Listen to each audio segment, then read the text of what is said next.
Que um dos problemas sérios que a gente está enfrentando são as narrativas.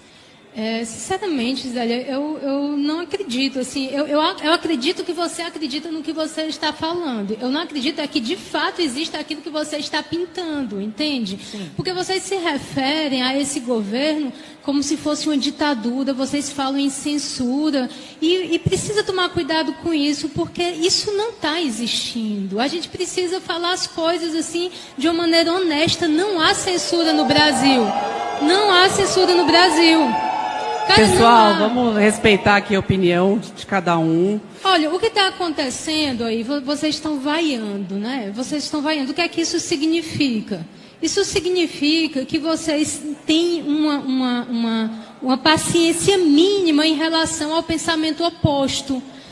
É justamente disso que eu quero tratar. Essa paciência mínima, essa intolerância, essa pretensão, essa arrogância de achar que o seu discurso é o discurso verdadeiro, o único legítimo e a única verdade. É por isso que a gente está onde está. É por isso que eu passei o que passei, sendo uma professora universitária, tendo estudado horrores para estar em sala de aula e sendo defenestrada porque a maioria da classe de professor e de docente ficou extremamente decepcionada comigo, talvez como você tenha ficado decepcionado com a Regina, e não contente em ficar decepcionado, foram para cima de mim criticamente nas redes sociais, fazendo uma queima de reputação. É isso que acontece. Vocês não conseguem fazer um exercício de humildade, de olhar para uma situação e entender o meu discurso, ele não é o único possível. Aquilo que eu estou vendo não é o único ângulo sobre o qual a coisa pode ser olhada. Catarina. Certo? Então, deixa eu fui vaiada em público, eu preciso responder. Fica à vontade, então, mas depois eu preciso fazer uma pergunta. Não, beleza, beleza. Então, assim,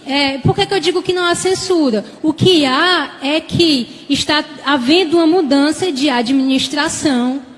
É óbvio que se você tem um governo como o de Bolsonaro, por que vocês acham, meu Deus do céu, que é obrigação do Estado fomentar com dinheiro público algo que vá frontalmente agredir o senso moral de quem paga os impostos? Por que o governo tem essa obrigação? Quando você faz um enxugamento da máquina pública nesse sentido, isso não é censura. Então a gente precisa primeiro definir o que é censura, porque censura é o Estado. Cara, se a gente tivesse sob censura, isso aqui não estava acontecendo. Sim. Se a gente tivesse censura, a Zélia não estava falando. Se a gente tivesse sob censura, tinha um monte. Isso, mas é um fato, é um fato. Mas... Então, peraí, olha, eu queria agradecer a Folha de São Paulo, porque aqui existe um debate de fato, porque eu e o Josias, nós estamos para um lado, vendo por uma janela, o Ale e a Zélia estão do outro lado, vendo por outra janela, e se vocês continuarem com essa coisa de vaiar, com essa coisa de achar que a gente não tem o direito, que o que a gente está falando é um absurdo, a gente não vai sair do canto. Eu preciso olhar para a Zélia e tentar entender, poxa, mas o que é que ela está vendo, o que é que ela está sentindo, o que é que está decepcionando tanto que eu não estou conseguindo enxergar, porque eu não enxergo que a gente esteja sob uma ditadura. Vou só concluir meu raciocínio, eu vou usar, não com o sentido de ofender o indivíduo, mas para significar de um modo concreto o que eu estou querendo dizer, que é o Alvin. Eu ouvi uma entrevista do Alvin, quando ele não era ainda o secretário, num podcast lá, um podcast de direita chamado Senso em Comum. O que é que eu ouvi ali? Eu ouvi um cara que era do meio artístico, um meio hegemonicamente de esquerda, que de repente ele deu a virada no din-din, como muita gente deu, e acordou bolsonarista e descobriu que era de direita, sei lá o quê. E aí ele foi completamente perseguido pela classe artística. Certo? Ele conta lá, são as palavras dele, que o Bolsonaro foi esfaqueado e que ele estava num teatro e ele viu as pessoas comemorando o esfaqueamento do Bolsonaro. E ele disse, pô, isso aí é um absurdo. E a partir daquele momento ele saiu do armário, se declarou bolsonarista e a carreira dele acabou. Tá certo? Ele não conseguia mais dar aula, ele não conseguia mais ter os alunos dele do teatro, ele não conseguia mais fazer. Por quê? Por causa da hegemonia e da perseguição e desse pensamento hegemônico que quer se impor de uma maneira absurdamente autoritária. Então a esquerda ela tem se comportado de uma maneira autoritária. Qual é o resultado disso?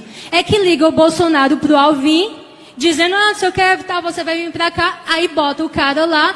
Por que que aquele cara ocupou o lugar que ele ocupou? Porque ele foi perseguido pela esquerda. O mérito dele maior, assim, ele tem um mérito lá na arte dele, mas ele estava lá porque ele foi perseguido pela esquerda. Ele acaba a entrevista significativamente dizendo uma coisa assim, aí o Bolsonaro me ligou e eu disse a ele que agora nós vamos fazer uma coisa grandiosa, bela, gigante, moral.